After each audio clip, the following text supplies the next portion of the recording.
Greetings. This is Honolulu Blue from HB Cruising with 5 things that veteran cruisers know that new cruisers need to figure out as soon as possible. They can either learn them through watching videos like this, or by taking a cruise or two and stumbling around. By the way, the video in the background of this video is taken from a music charter cruise that I was recently on. The band is Orleans. You may have heard of them back in the day, or not.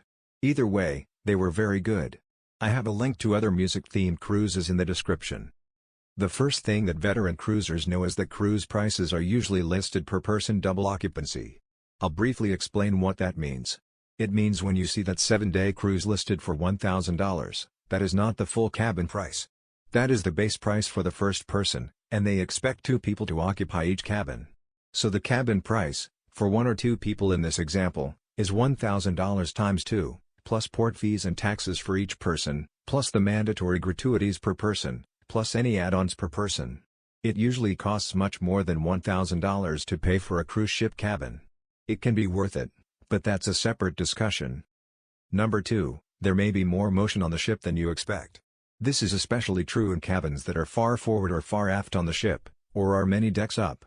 I find most of the motion to be easy to deal with, but I've never been susceptible to any kind of motion sickness. On your first cruise, it may be wise to pack some items to reduce the amount of motion sickness you might feel. Number 3, the port arrival time given by the ship probably will not be the time you can get off the ship. Even if the ship arrives on time, the ship has to take some time to declare themselves to the local authorities. They will always make an announcement when passengers can leave the ship, so be sure to wait for it. For ports in the Caribbean, the announcement usually comes about half an hour after the ship arrives. Fourth, the time on the ship may not match the time in some ports. On a cruise, you always need to follow the ship's time, which is based on where the ship initially takes its passengers. This time is very important, as port arrival and departure times are based on this. You may find that once you arrive in port, the local time is different. Local time is less important than ship's time, unless you have an appointment or excursion in port. Last on this list is to be sure to cash out any money from the casino before disembarking. Many cruise lines have a casino cash balance that's separate from your cruise expense balance.